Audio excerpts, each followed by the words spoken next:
अस्सलाम वालेकुम students, welcome back to the channel. उम्मीद है आप तमाम दोस्त खैरियत से होंगे। मेरा नाम एडवोकेट मलिक आकिब हुजूर है और इस चैनल पर हम लीगल एजुकेशन से रिलेटेड कंटेंट बनाते हैं। तो अगर आप इस चैनल पर न्यू हैं तो मेरे चैनल को जरूर सब्सक्राइब करें ताकि फ्यूचर में आने वाली लेटेस्ट वीडियोस आप लोगों तक बर वक्त पहुंच सकें। आज की इस वीडियो के अंदर हम उन तमाम स्टूडेंट्स के बारे में बात करेंगे जो लॉ एडमिशन टेस्ट जो नवंबर के अंदर कंडक्ट हुआ है उसके अंदर अपेयर हुए हैं। अच्छा, ये पहला लॉ एडमिशन टेस्ट ऐसा हुआ है 2018 से लेकर अभी तक 6 साल हो गए हैं। इस 6 साल के अंदर पहला ऐसा लॉ एडमिशन टेस्ट हुआ है जिसके अंदर डिफरेंट शेड्यूल्स बनाए गए हैं। अदरवाइज शेड्यूल इस तरह से होता था कि पूरे पाकिस्तान के अंदर एक ही लॉ एडमिशन टेस्ट कंडक्ट होता था और एक ही दिन होता था, एक ही पेपर होता था। ये फर्स्ट टाइम हुआ है कि पाकिस्तान के अंदर इस वक्त जो सर्कमस्टांसिस हैं, जो हालात हैं, उसको मद्देनजर रखते हुए बलूचिस्तान के अंदर और सिंध के अंदर टेस्ट जो है वो 24 को कंडक्ट हो गया है। बाकी पूरे पाकिस्तान के अंदर ये टेस्ट जो है वो कंडक्ट होना था 1 दिसंबर को।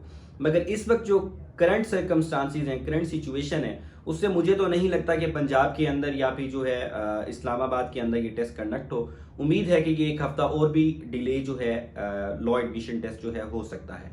तो अभी हम लोग आते हैं उन तमाम स्टूडेंट्स की तरफ जो पूछ रहे हैं कि लॉ एडमिशन टेस्ट का रिजल्ट कब आएगा। तो लॉ एडमिशन टेस्ट का रिजल्ट अब हमारे पास जाहिर सी बात है, दो अलग अलग कैटेगरी के स्टूडेंट्स आ गए हैं। एक वो स्टूडेंट्स जिन्होंने 24 नवंबर को टेस्ट दिया है, एक वो वाले स्टूडेंट्स जो आगे आने वाला टेस्ट है वो देंगे। तो इन दोनों स्टूडेंट्स के लिए हम लोगों ने देखना है कि आपने जो 24 नवंबर को जिन लोगों ने टेस्ट दिया है, ये इसका रिजल्ट आएगा 25 दिन के बाद, यानी कि आप एक्सपेक्ट करें कि 20 दिसंबर के आसपास आपका रिजल्ट आएगा।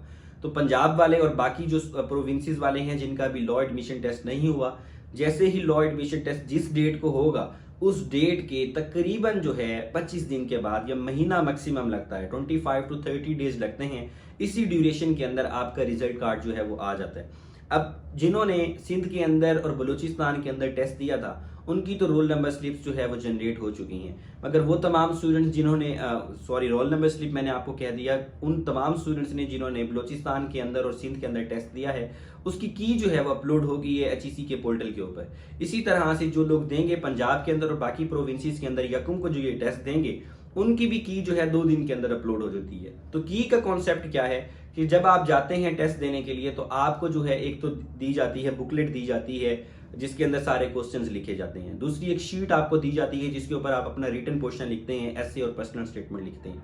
तीसरी आपको बबल शीट दी जाती है उसी तरह से जिस तरह से हम एलिमेंट्स ऑफ लैट की किताब के साथ आपको देते हैं, ताकि आप जो है उसके अंदर अपनी प्रिपरेशन वगैरह कर सकें, मॉक टेस्ट को अटेम्प्ट कर सकें और आपको पता हो किस नेचर के पेपर जो है आता है, किस नेचर के क्वेश्चंस आएंगे, आपने कैसे प्रिपेयर करना है, कैसे अटेम्प्ट करना है। तो वो बबल शीट के ऊपर नीचे एक कार्बन शीट लगी होती है। जब आप अपना कंप्लीट पेपर जो है उसको फिल कर लेते हैं, फिल करने के बाद नीचे जो कार्बन शीट होती है वो एग्जामिनर आपको दे देता है। वो कार्बन शीट लेकर आप लोग घर पे आते हैं, उसको 2 दिन के बाद उसकी जो है की अपलोड हो जाती है। की से आप लोग चेक कर लेते हैं कि कितने MCQs मेरे ठीक हुए हैं। मिसाल के तौर के ऊपर लैट टेस्ट के ऊपर 75 नंबर के MCQ पोर्शन होता है, तो जिस स्टूडेंट ने 40 से ऊपर स्कोर किया होता है या 35 से ऊपर स्कोर किया होता है उसको पता है कि मैंने लॉ एडमिशन टेस्ट जो है वो क्लियर कर लिया है। जिनके 50 से ऊपर होते हैं वो लोग देख रहे होते हैं कि हमने कौन से इदारों के अंदर अप्लाई करना है, कैसे अपना अच्छी इदारों के अंदर अपना मेरिट बनाना है। और काफ़ी सारे पाकिस्तान के अंदर तकरीबन 80 से 90% ऐसे इदारे हैं जो कि सिर्फ पासिंग मार्क्स लेते हैं आपके लैट टेस्ट का, और हमारे होनहार तलबा जो है उनके लिए कि लॉ एडमिशन टेस्ट को क्लियर करना ही काफ़ी जो है वो मुश्किल हो जाता है। तो इस तरह का कोई भी प्रॉब्लम नहीं है। लॉ एडमिशन टेस्ट की प्रिपरेशन के हवाले से हमारी किताब भी मौजूद है, हमारा कोर्स भी मौजूद है। अगर आप प्रिपरेशन करना चाहें तो कम टाइम के अंदर, क्योंकि मीनिंगफुल रिसोर्स है, हमने ज़्यादा टाइम इसके ऊपर लगाया हुआ है। 6 साल के अंदर हमने हज़ारों स्टूडेंट्स को जो है वो ट्रेन किया अपनी बुक के थ्रू और अपने कोर्सेज के थ्रू। तो आपका कम वक्त के अंदर आपकी प्रिपरेशन होगी, क्योंकि हमारी टीम ने रिसर्च उसके ऊपर की हुई है। आपको रिसर्च के अंदर टाइम नहीं वेस्ट करना पड़ेगा, क्योंकि लॉ एडमिशन टेस्ट का सिलेबस नहीं है। तो आपको सिलेबस कहाँ से पता चलेगा? पास पेपर से पता चलेगा कि एग्जामिनर किस नेचर के क्वेश्चन देता है। उन्हीं नेचर के क्वेश्चंस को मद्देनजर रखकर आप अपनी प्रिपरेशन कर सकते हैं। तो इस तरह से आपने अपनी लॉ एडमिशन टेस्ट की प्रिपरेशन करनी है। तो मिलते हैं अगली वीडियो में। Thank you very much. अल्लाह हाफिज़।